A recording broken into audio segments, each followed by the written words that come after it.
खाए लो सो और खाए लो सोई संग। लेकिन संत मत में यही खास बात है, खाने के लिए मना नहीं है, लेकिन निजगर जाने वाले को किस तरह का खाना चाहिए इसके लिए बताएंगे। मना अभी आप सोचने लग जाओ, उधर भी लोग चर्चा करते हैं, फोन चल रहा है ना, उधर आपस में बात भी चल रही है कहीं। हाँ। भाई बात क्यों कर तो ये बैक हो रहा है। खास बात यह है कि जिस संसार में हम और आप रह रहे हैं, ये संसार हमारे आपके उपभोग के लिए ही बना है। आप बोलते तब बोलते। हाँ, लेकिन उसका कायदा ये है कि हम संसार को कैसे भोगें।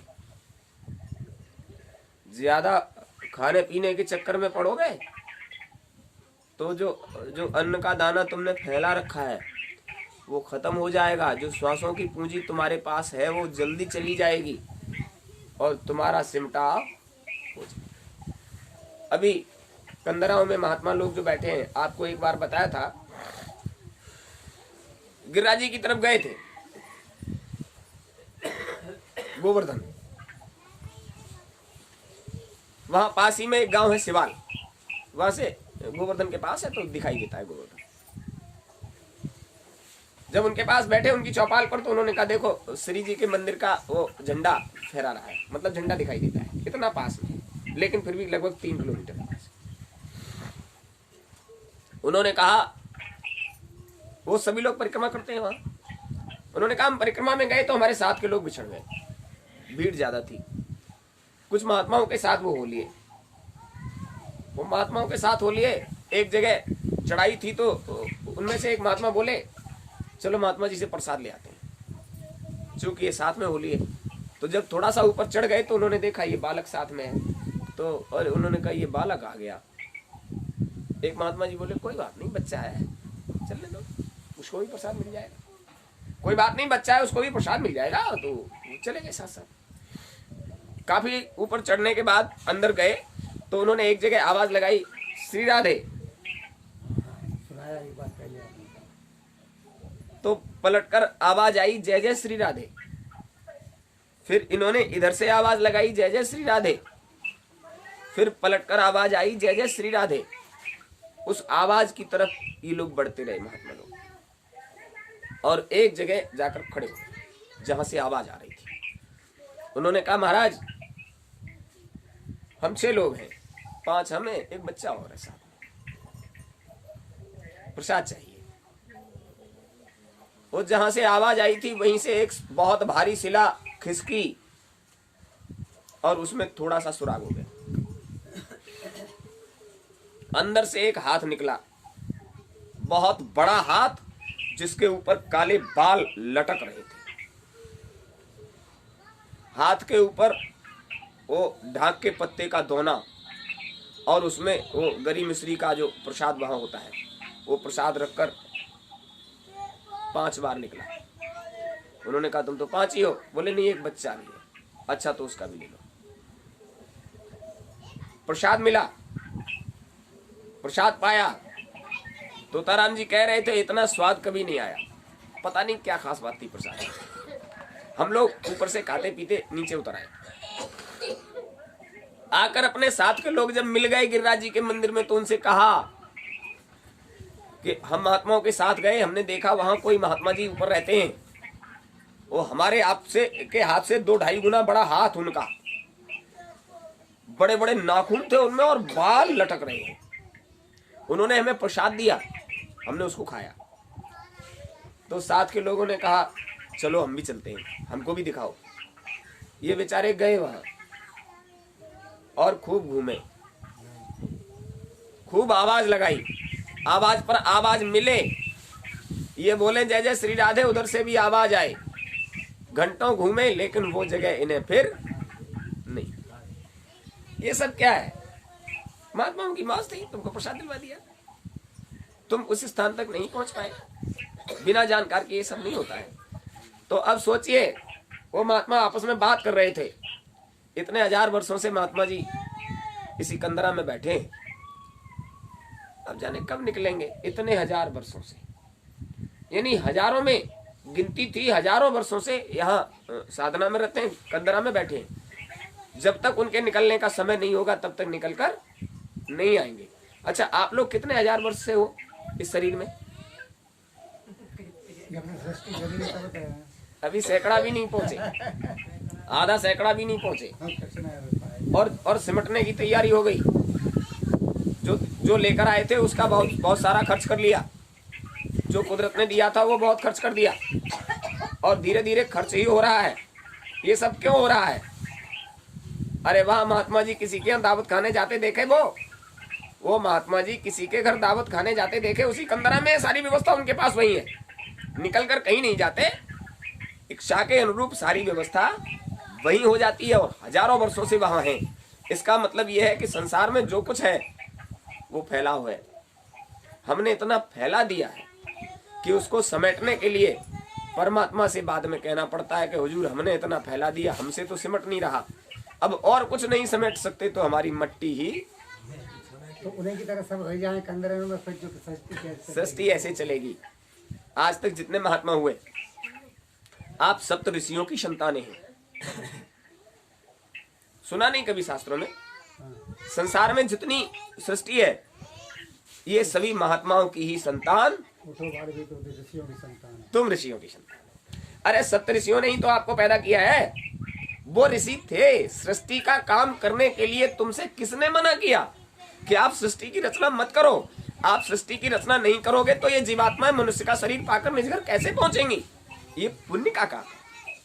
सृष्टि की रचना करना तो पुण्य का काम है, लेकिन सृष्टि की रचना करने के बाद सृष्टि जब संसार में आ जाए तो ये पुण्य का काम होगा कैसे, ये सिखाना समझाना तुम्हारा काम, महात्माओं का काम, कि आपको कैसे जीना है, आप जीवन कैसे जियोगे, कैसे जीवन जियो तब सही आचरण बनेगा और संसार के कष्ट आपको नहीं लगेंगे। देखो, संसार में आए हो बदला देने। कल हनुमानगढ़ी परसों जब यज्ञ कराने गए तो वहां राजेश ने, राजू, हनुमान नहीं यहाँ राजू ने एक उस पर टाइप कराकर 2 चौपाइयां लिख दी है, कौन नुकाव कर सुख दुख दाता। देखिए, हो सकता है उन्हें कहीं कोई कष्ट हो गया हो तो उनकी समझ में आ गया सुख दुख कोई किसी को नहीं देता, वो अपने ही कर्मों का मामला है। तो ये बात क्यों कही उन्होंने, क्यों लिखी वहां? दूसरी चौपाई कौन सी है? और भी कुछ लिखा है। तो मतलब ये है, ये बातें लिखने का क्या मतलब है? ये बातें लिखने का मतलब है कि जरा सी भी कहीं चोट खा गए तो बड़े बड़े धोखे उठाए हमने। अरे भाई, तुमने क्या उठाए हैं? जब दे के आए हो तो मिलेगा, जब बो के आए हो तो काटोगे। जैसा बोया है वैसा काटना। तो संसार में हम और आप जो आए हैं, उस आने का मतलब ये है कि अपने ही कर्मों की खेती बोई हुई है, जिसकी आज हम मड़ाई कर रहे हैं। तो इसमें कोई बुराई नहीं, दुख सुख जो मिलता है। इसलिए कहा गया है प्रीति मत करो, प्रीत में तो दर्द है, प्रीत में तो दर्द है, प्रेम में कोई दर्द नहीं। प्रेम में इसलिए दर्द नहीं, कर दिया और भूल गए, जिसके साथ जो करना था वो कर दिया और गया, भुला दिया तो दर्द नहीं। और प्रीति में अगर किसी का साथ दे दिया है और समय पर तुम्हें उसकी आवश्यकता पड़ी और वो तुम्हें नहीं मिला तो दर्द है, तो बहुत टीस, इसने हमारे साथ हमने इतना किया और हमारा जब नंबर आया तो इसने पीठ दिखा दी। तो ये सब क्या है? स्वार्थ। आप उसकी परिस्थिति को नहीं समझ सकते। हो सकता है कि वो उसकी परिस्थिति ऐसी न हो कि तुम्हारा साथ दे पाए, तो आप उस समय स्वार्थ में ऐसे हो जाओगे, हमने ऐसे आड़े समय में इसका साथ दिया और आज समय आने पर इसने हमारा साथ नहीं दिया। तो परिस्थितियों के हिसाब से व्यक्ति काम करता है। हो सकता है उसने कभी पहले तुम्हारा साथ दिया हो, जिसके बदले में आज तुम्हें साथ देना पड़ा हो। आपको कई बार बताया है, पितामह भीष्म को 101 जन्म से पहले का मामला और भुगतान करना पड़ा अभी आके।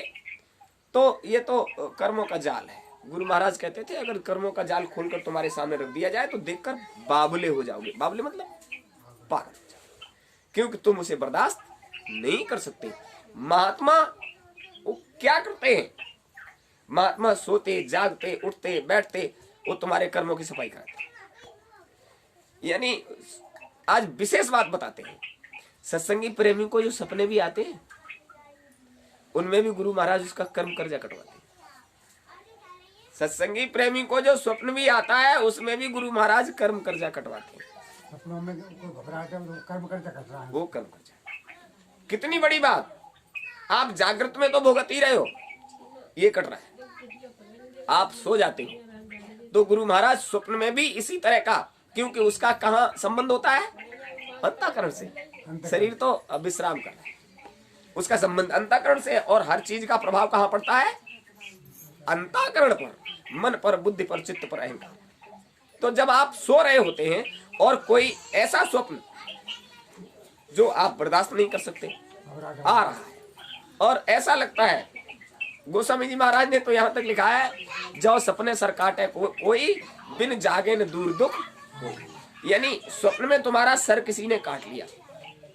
जब किसी ने स्वप्न में सर काट लिया तो बहुत कष्ट हुआ, अब हम मर गए, बहुत दुखी, मर गए। अरे अभी ये तमन्ना थी, वो कामना थी, ऐसा करना था, वैसा करना था, और अब हम मर गए, अब क्या कर पाएंगे। लेकिन एक झटके से तंद्रा टूटी, निद्रा टूटी, आंख खुली, लेकिन अभी भी दिमाग में ये है कि हम मर गए। लेकिन जब चेतना आई, शरीर में लौटकर जब चेतना आई, अभी तो अंतःकरण का मामला था, चेतना जब शरीर में लौटकर आई और तुम्हारा हाथ गया, क्योंकि सपने में सर कटा है, हाथ गया गर्दन पर और हिला डुलाकर देखा, अरे अभी जिंदा है, मतलब अभी जिंदा है। हम समझ रहे थे कि हम सचमुच मर गए। ये सब क्या है? आपकी अकाल मृत्यु थी। गुरु महाराज ने उसको, चूंकि आपका अभी साधन अधूरा है, अकाल मृत्यु थी, गुरु महाराज ने उसको स्वप्न में भुगतवा कर, वही कष्ट, दर्द, परेशानी महसूस कराकर और उसको खारिज कर दिया, उसको खत्म। अच्छा, जो तो बताई दी और बरसात में तो शादी होते, ब्याह होते तो फिर क्या होता? ये भी बताते हैं। ये जो स्वप्न में भी इस तरह की जो क्रियाकलाप होते हैं, आपको कितनी जगह ये सब करना पड़ेगा, तब आप निपटारा छुटकारा कर पाओगे। गुरु महाराज क्यों कहते हैं पहले जन्म में केवल संबंध जुड़ता है गुरु से, मौज हो गई उनकी, नाम जाग जाता है दूसरे तक अंतर में। पहले से जुड़े हुए हो तो नाम मिलते ही जाग जाएगा। भक्ति चरम पर पहुंचती है तीसरे में, अगर पहले से जुड़े हो तो इसी में हो जाएगी। चौथे में निज धाम, और चौथे जन्म तक तुम्हें निज घर आने जाने का अवसर मिल जाता है। कोई बीच में अटवा पड़ जाता है तो पांचवे में गुरु महाराज खुद ले जाते हैं, खुद ले जाते हैं, क्योंकि अब आना जाने का काम इसका खत्म हो गया। इतना समय क्यों लगता है? और वो तो समर्थ हैं, इतना समय लगता क्यों है भाई? इतना लेखा जोखा तुमने बना लिया है। बीते कल्प 7 और 20, यहाँ की गिनती में 27 कल्प बीत गए। एक कल्प में यहाँ 4 युग, सतयुग, त्रेता, द्वापर, कलयुग, 27 चौका 108 और 3 ये वाले 111, 111 युग बीत गए। 28वां चल रहा है। 111 युग में, एक युग में कितनी बार कहाँ पैदा हुए होगे, कितना क्या हुआ होगा तुम्हारे साथ, कितनों के साथ अच्छा, कितनों के साथ बुरा किया होगा, कितना बड़ा लेखा जोखा तुमने बनाकर तैयार कर दिया है। जब तक इधर का कर्म कर्जा नहीं कटेगा, काल तुम्हें अपने देश से वापस नहीं कटेगा। कैसे?